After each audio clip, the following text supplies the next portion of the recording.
Hello, and welcome back to a video series on MAC 1105 College Algebra. My name's Sean Perry. This is guided notes number 8 in the series on section 2.6, Absolute Value Inequalities. To begin, let's remind ourselves of a few things about inequalities in general. One is how we might represent intervals and their endpoints on the number line. Here, we have the interval going from -5 to 4. It includes -5 and excludes 4. We show this with a filled-in circle on 5, an open circle on 4, and we shade the region between them to show that we are including all of those numbers. In set builder notation, we would want to write this interval as follows. We use curly braces to show the beginning of a set. We usually have a first part of the set here which delimits what kinds of objects we're talking about. Here we might just say x to say that it is a number, but in more sophisticated kinds of notations, we might say which number we're talking about. This notation reads x is a, or is an element of, the set of real numbers. And so we define our set as a collection of elements who are also real numbers that satisfy some kind of property. Now, I believe your book and your homework will omit this part of the notation, instead just introducing the variable that we are going to be talking about, which is x, implying that it's an obvious decision when we're talking about intervals and number lines that we are talking about real numbers. So we will omit our x is an element of the reals part of the intro section, and instead just say x. Now this line means such that. So x such that, and then we'll include a property here. Other notations for such that include a colon, so you'll often see a colon as well. I will use a vertical line for such that. Now we want to write the inequality that corresponds to this interval. And these are going to be those x's which are greater than or equal to 5, but less than, strictly less than 4. So you can see our interval notation has sort of an inequality which corresponds to it. And we say that this is the set of all of the numbers that satisfy this property. Correspondingly, this is the set of those x's such that x is less than -4. We don't need to include any lower bounds here because we're going to go all the way down to -infinity. Now, I just noticed this is a bracket, which means we include -4, and that means this should be an equal sign, or less than or equal to -4. That means at -4, we would include -4 with a closed-in circle, and shade all the numbers which are less than -4, which is everything to the left. We draw an arrow to show that that process just keeps on going as far down as it can. Here we have a graphical interpretation of this inequality. This inequality says, when is -2 times the quantity x minus 8 greater than 2x minus 12? Well, we could see this as where is this y value, representing this quantity, greater than or having a position above this value. So let's mark these two lines. The -2 sloped line is going to be this one, and the +2 sloped line is going to be this one. And so the question is, where is this line, which I will mark in yellow, where is this line greater than, or having a y value greater than, this line, which I will mark in orange? And having a value greater means being farther up on this graph. So we're asking, where is yellow above orange? Quite simply, that is here. This area, this section of the graph, is where the yellow line is above the orange line. And that's true all the way up until 7. So I want to know what x values make that true. Well, all of the values on the left, up to 7, and not including it, because then yellow isn't bigger than orange, it's equal to orange. So we want to know, what is this area, what is this location, this locus called on the x-axis? Let's transfer the graph over here for a moment so that we can see things a little bit more clearly. Now, this shows the region in question is everything less than 7, which we can recognize as being the interval from -infinity up to 7. We also could have solved this equation, but we were asked to do this graphically. But solving the equation would look like distributing this -2 to give us -2x plus 16. Moving my 2x from this side to the other gives me 4x, and then adding 12 to both sides would give me 28 is greater than 4x. dividing by 4, we get x is less than 7 or 7 is greater than x. Same thing by symmetry of inequalities. And so we would find the same solution if we had solved this algebraically. So we can kind of establish a correspondence then between what the graph looks like when one line crosses the other and who's on top when, and these kinds of linear inequalities. Let's practice the skill of solving these linear inequalities. We proceed as we usually do for solving regular equalities, but with one small caveat. We want to continue with inverse operations, but there is one that is different, which is when I divide by a negative or multiply by a negative number. Here, we still follow our sign rules, but the direction of the inequality must flip. And you might wonder to yourself why that should be the case. I think that it's best to try to answer that question by using some other rules of inequalities. For example, if I know that x is greater than 0, well, I know then too that I could subtract x from both sides, which would give me 0 is greater than negative x. Because if I plugged in a positive quantity here, one that made the original inequality true, like 2 is greater than 0, plugging in 2 here would say negative 2, and so it should absolutely be less than 0. But the symmetry property of our inequalities tells us that this is the same statement as negative x is less than 0. And it's precisely that flipping. If we compare both sides of this equation right here, what we could see is that really to get from the first line to this line in one step, I'm really just multiplying by -1 on both sides, or dividing by -1. This gives, I think, further evidence about the idea that if you want to multiply on both sides by a negative, then you must flip the direction of your inequality. Now, it doesn't matter if the thing you're dividing is negative. It's if the thing you are dividing by is negative. That's very important. All right, so let's finish this and graph this inequality. Y is less than 5. We don't include 5 then. And we shade everything that is less than 5. They would like this in interval notation. This will be all the way down to -infinity up to 5 and not including it, so we use a parentheses. Here's another one. I would add 49, which would give me 7x is greater than 119. And as luck would have it, 119 is divisible by 7. And of course it is, because 70 was, and so is 49. 70 divided by 7 is 10, and 49 is 7. And so it shouldn't be too surprising that if I divide by 7 on both sides here, I get 17. So we mark our 17, we shade to one side of it, and that is our graph.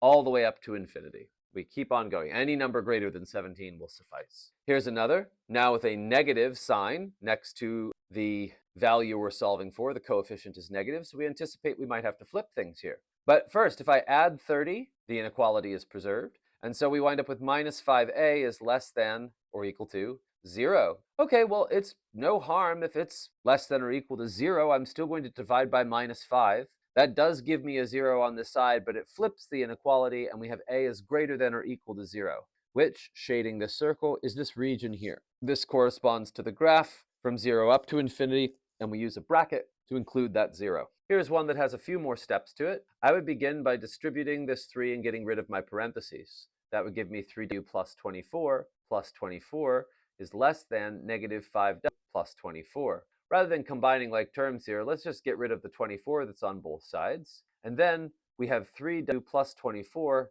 is less than -5w. I like to move my coefficients so that they stay positive. So I'm actually going to bring my 5w over to this side and minus my 24 over to the other side. This is going to give me 8w is less than 24. And dividing by 8, we wind up with w is less than 3. Oops, we're missing a sign here. This should be -24. It would have been completely fine to take 3w plus 24 and move the 3 over. This gives us 24 is less than -8. And dividing by -8 this time, we're going to have to switch this inequality, and we get these two matching answers. So either way you do it is fine. I tend to try to move my variables around so that the coefficient stays positive, and then I don't have to think about flipping. But still, we want to shade all of the w's who are less than -3, so we mark -3, open circle to match this strict inequality, and then we shade on the less than side, the left side, and that's our answer.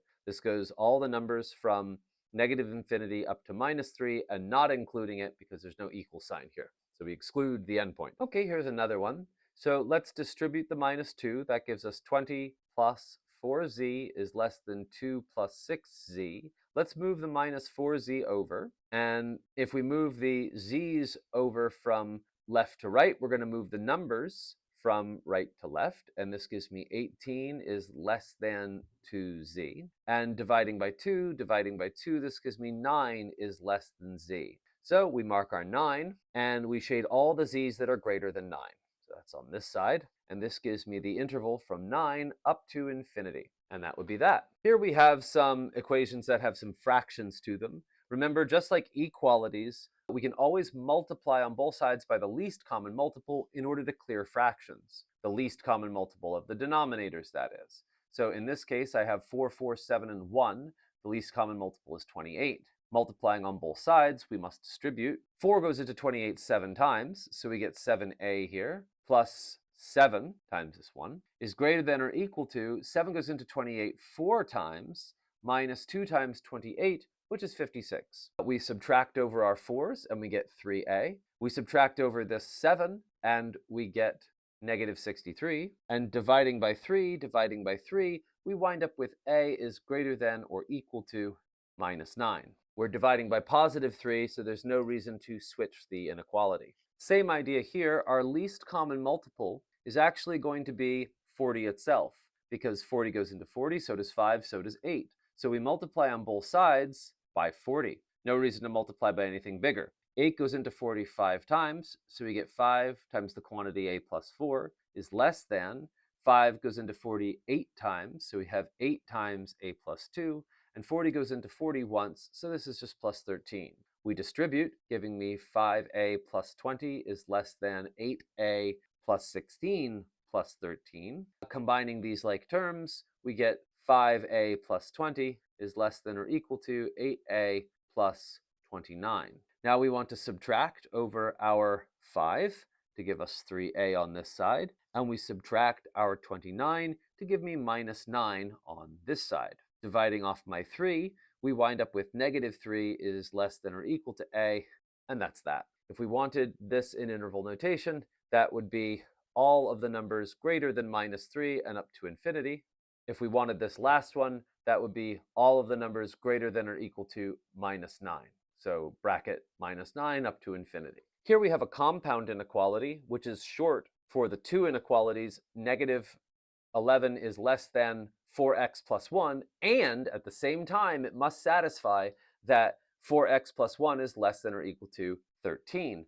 Now, the main idea here is that rather than work on the two separately, we can simply work on them all at once. Instead of doing things on both sides of an inequality or an equal sign, I simply do them on all sides here. If I do it between these two, I do it between these two as well. And that's going to give me minus 12 is less than or equal to 4x is less than or equal to 12. And dividing by 4, we wind up with negative 3 is less than or equal to x is less than or equal to 3. We must shade the region where both of those inequalities are true. That will be between 3 and negative 3. And so we shade this region here, filling in the circles at the end to show that we are including those endpoints. Here's another one where I would suggest getting rid of the fractions first. If I multiply on every side by 3, so multiply here by 3, multiply here by 3, multiply here by 3, then we clear all the fractions, and I just get 7 is less than distributing x plus 15 is less than 19.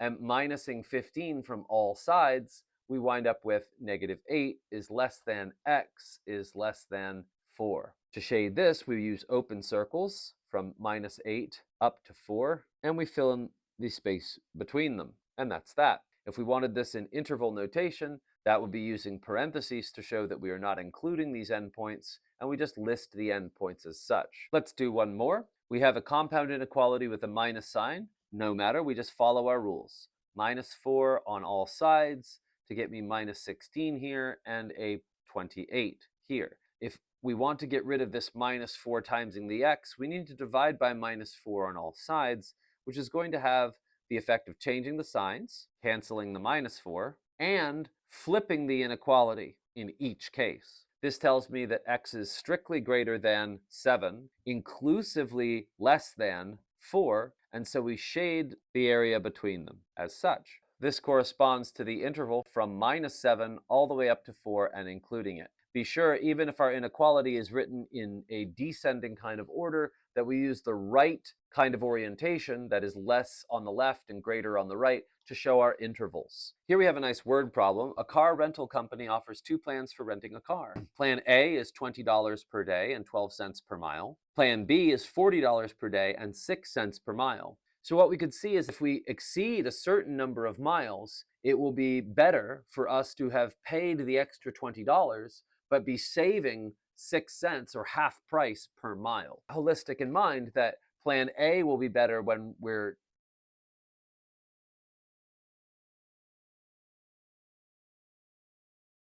each is cheaper. Let's write down the condition: when will plan B be cheaper? That will be when $40 plus 6 cents or $0.06 per mile, let's call that M, is less than plan A, which is $20 per day plus 12 cents per mile. Notice that we solve this the same way we've been solving them. We just have some decimals for our coefficients, but that's no matter. We're going to want to move the 0.06 m over to this other side. And if we move m's from left to right, we want to move numbers from right to left. So minus 20, minus 20. This is going to give me 20 on this side and 0.06 on this side. Then we divide by 0.06 to get rid of that coefficient. I don't think 6 goes into 20 evenly, so let's see, what is 20 divided by 0.06? We get 333.3333333333,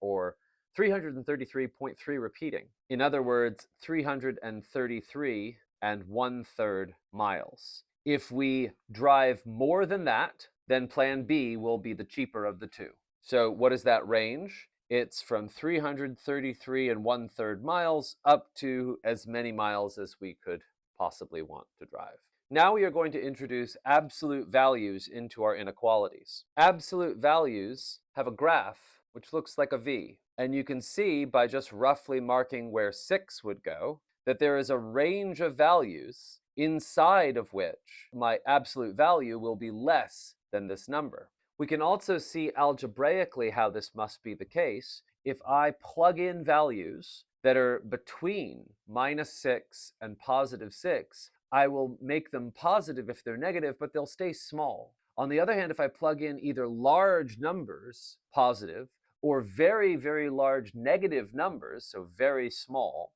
in the sense of being very far left on the number line, then we will wind up with an absolute value which is big and contradicts this inequality. And so the idea for solving this is that we must be at the same time less than 6 and we must be greater than -6. This is because if we were less than -6, the absolute value would flip it positive and we'd be greater. Both of these statements must be true. In fact, we could write this as the compound inequality: -6 is less than u is less than 6. How do we graph that? We shade our endpoints, fill in those circles, and shade between them. This is the interval from -6 to 6 inclusively. So this kind of and condition and this kind of graph, which is a single component between two endpoints, this is what you will expect to see if you have an inequality less than a positive value. Notice that if the inequality is less than or equal to 0, that will only happen when u is equal to 0. If it is strictly less than 0, this cannot happen. And in fact, this is also true if we say it is strictly less or less than or equal to some negative number. These cannot happen because, as we discussed in the last video, absolute value cannot be negative. And it is only 0 if it is equal to 0. If it's positive, however, if this is positive, absolute value less than or equal to or less than a positive value, then we get this kind of interval of possible values corresponding to this interpretation of the graph. For this next one, we have the absolute value less than a positive number.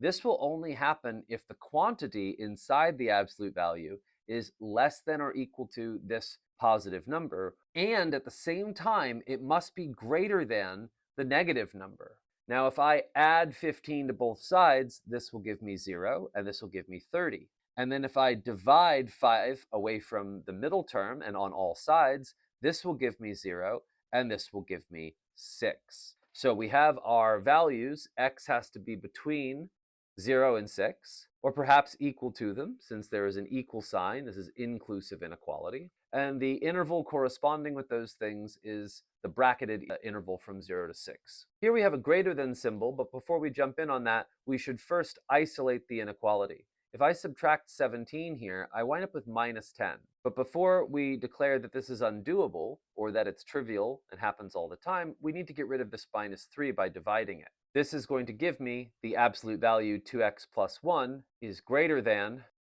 is less than, remember to flip your inequality, 10/3. So it is positive. Okay, so let's drop the inequalities. We'll either have that 2x plus 1 must be less than 10/3, or that it has to be greater than negative 10/3. That's the only way for the quantity inside here to have an absolute value which stays smaller than 10/3. Minusing 1 is going to be the same as minusing 3/3 from both sides, which gives me negative 13/3, which is less than 2x, which is less than 7/3. And if I then divide by 2 on all sides, which is the same as multiplying by 1/2, then we wind up with negative 13 over 6 is less than x is less than 7 over 6. This would be the interval from minus 13 over 6 to 7 over 6. This last one of this kind is the same idea. It just needs to be, it's already isolated. We just need to say that either minus 4x minus 16 over 12 has got to be less than or equal to 1, or it must be greater than or equal to negative 1. Multiplying by 12 on all sides gives me minus 12 less than or equal to minus 4x minus 16 is less than or equal to 12. Adding 16 from all sides gives me 4 less than or equal to negative 4x less than or equal to 28. And dividing by negative 4 will switch the direction of my inequality and give me a minus 1 here, greater than or equal to x, greater than or equal to minus 7. So to shade, we mark our 7, fill it in, because these are or equal to. We take our minus 1, fill it in, and we fill in the area between them. These next kind are a little different. Let's see why. Consider the graph of abs-val of something. Looks like this v with slope of 1 or minus 1. And what about at 9, right? Okay, well, where's the absolute value greater than 9? It's in these two different segments. It's actually going to be somewhere between negative infinity and negative 9, or positive infinity and positive 9. Unlike before, we have two branches which will be solutions. This is a very different logical situation than we've been in before. Let's see how. One of these branches corresponds with y being greater than 9, and the other of these branches has to do with y being less than negative 9. But we wouldn't write these as a compound inequality anymore because we couldn't write them as a chain. We couldn't write negative 9 is greater than y and then y is greater than 9, because you are sort of contrasting these two 9s and negative 9s. In order to write things as a compound inequality, they also have to be stitched together by an and condition. And something cannot be both less than negative 9 and at the same time greater than positive 9. How could it be in both places simultaneously? No, it needs to be in either one of them. And so the logical word that links these two together is not an and, but an or. And so what this will look like is the interval from negative infinity up to minus 9, the interval from 9 up to positive infinity, and we unite them together with this symbol called union, which says, I want you to treat these two things together like the answer. And this gives us a way to approach absolute values with greater than in place. I just want to note that greater than has its own set of kind of trivial solutions. When is an absolute value greater than a negative? Well, this would actually be for the whole real number line. Everything, every number has an absolute value that is greater than any negative.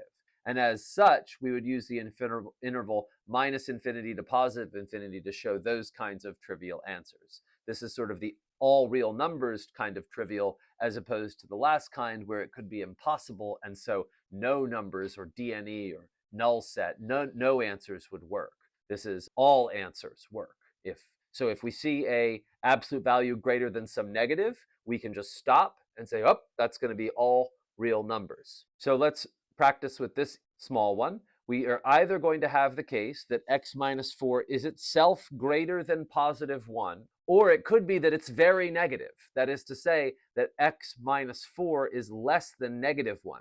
Notice how we change the sign and we change the direction of the inequality at the same time, just like multiplying by negatives. The only difference is we're simply dropping the abs val. We're not changing the sign of the left-hand side in this case. So we solve by adding 4 to both sides here, and we get x must be less than 3. We add 4 here, and we get x must be greater than 5. So let's mark these two endpoints, 3 and 5, and let's shade less than 3, which is in this wing, and greater than 5, which is over here. This is going to be the intervals, minus infinity up to 3, together with, or unioned with, 5 up to infinity, and we use parentheses to show we're excluding those endpoints. Here we have an excellent example of a trivial absolute value problem. It says that the absolute value of x plus 6 is less than negative 9, but we know that the absolute value of anything has to be greater than or equal to 0, so it can't be less than negative 9.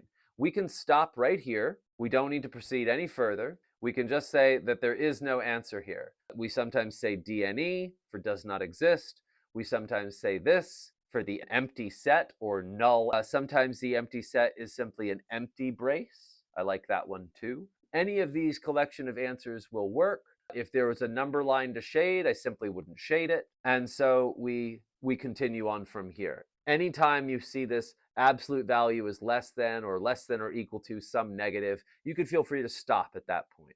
All right, if I minus 19 from both sides here on my quest to isolate the absolute value, we have the following. Then I want to divide by minus 6, and we wind up with absolute value of 5x plus 8 is greater than or equal to, got to flip that inequality and reduce this as 3 halves. So let's write this as our two component inequalities. This is either going to say that 5x plus 8 is less than or equal to negative 3 halves, or it's going to say that 5x plus 8 is greater than or equal to 3 halves. Here we want to bring over the 8 by subtracting it, and that's the same as subtracting 4 halves. 3 halves minus 4 halves is minus 7 halves, and that gives us 5x is less than or equal to minus 7 halves. Again, minusing 8, which is the same as minusing 4 halves,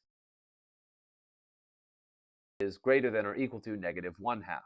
Now we want to divide by 5 on both sides, which is the same as multiplying by 1/5, which gives me x is less than or equal to negative 7/10, or x is greater than or equal to negative 1/10. On a number line, this one will be from negative infinity up to negative 7/10. We use a bracket for this one because it's inclusive, together with bracket negative 1/10 up to infinity. Here we have the other kind of triviality. This says that an absolute value is greater than some negative. Okay, well, absolute values are always greater than some negative. It doesn't matter what x values I plug into this, the absolute value is going to be bigger than negative 36. So without going any further, just noting that we have an absolute value greater than or equal to a negative, we can stop.